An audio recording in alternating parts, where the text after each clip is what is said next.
इलाके के अंदर बोलिया जाने वाला एक लहजा है। और लहजा बुनियादी तौर पर सिर्फ तलफ़ुज़ की अदायगी का ना है, लफ्ज़ों की अदायगी का ना है, ना कि ज़ुबान का ना है।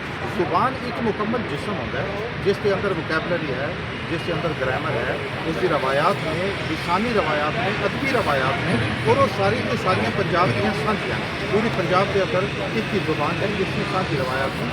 सिर्फ और सिर्फ लफ्ज़ों की अदायगी है जी उसका तलफ़ुज़ अलग होने नाल जिसके वजूहाती ज़मीनी साख्त का हिस्सा होता है, मौसम का असर होता है। फिर जेडे इलाके किसी भी कौम के बार्डर के नज़दीक होते हैं उस पर दूसरी ज़ुबानों के असरात पैंदे ने और थोड़ी बहुत उसके अंदर वो अदायगी फर्क आता है, लेकिन उसका ज़ुबान अलग ज़ुबान होती है। हर ज़ुबान देखो तुम अरबी को देख लो, इंग्लिश को देख लो, खुद तुम हिंदुस्तानी हिंदी या उर्दू जिसमें असीं कहने उसको देख लो, उसके डेली शहर के अंदर उर्दू के 8 लहजे बोले जाते सन, जिस तरह उर्दू बोला है और जिस तरह उन्होंने नाम रखे सन। लहजे सिर्फ अल्फाज की अदायगी का ढंग होता है जोड़ा मुख्तलिफ हो जाता है, लेकिन उसके नाल ढोल और ढोल कहने के नाल अल्फाज की अदायगी का ढंग तो अलग हो गया, लेकिन लफज अलग नहीं होया।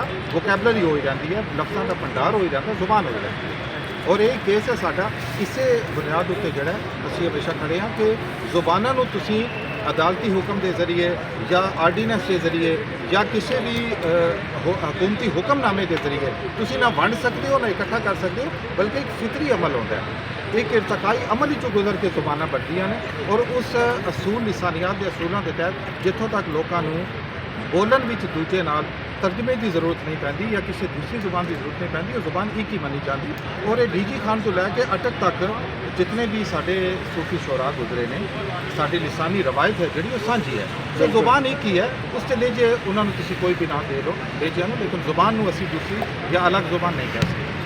बिल्कुल जी, ये सारे साढ़े भरा ने अगर 3 कोह तो बाद या 12 कोह तो बाद लैंग्वेज जी है वो थोड़ा जहा तब्दीली आती है, वो मौसम की वजह ज़मीनी साख की वजह जी बिल्कुल, वो क्योंकि सख्ती देखो लहजे की होंगे कि असी जदों एक इंसान गल कर रहा होंगे वो गुस्से के अंदर जदों बोलता है या वो खुशी के अंदर बोलता है या वो दुख के अंदर बोलता है, तो हर कैफियत उसका लहजा अलग होता है। इसका मतलब ये नहीं कि वो मुख्तलिफ कैफियत जुबान अलग बोल रहे हैं, बल्कि सिर्फ उन्होंने अदायगी अलग तरीके कर रहे हैं। तो मेरे ख्याल सिर्फ पंजाबियों को तकसीम करने वास्ते इस किस्म के इशूज उठाए जाते हैं, और इसके पीछे मुल्की और बैन अवी पंजाबी के खिलाफ जितनी ताकत ने उन्होंने अपने सियासी मकासद पिछे इससे कार फरमा होते हैं।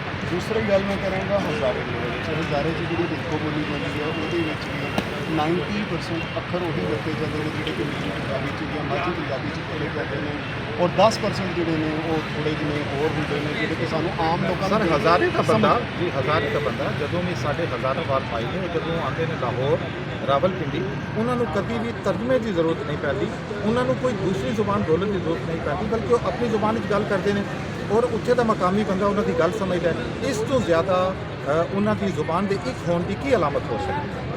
बिल्कुल जी, यह देखो तुसी कि प्रोविंस तो वक्रा कर दिता गया, वो पट्टी जी पंजाब की सी जिन्होंने NWFP कह के फिर उस तो बाद इंतजामी तकसीम जी होती है उसके नाल जुबाना का कोई तलक नहीं। इस वक्त अरब जोड़े ने वो गालिबन दर्जन ज़्यादा मुल्कों की भी तकसीम ने, लेकिन सारी जुबान सारे मुल्कों की जुबान अरबी ही क्या जाता है।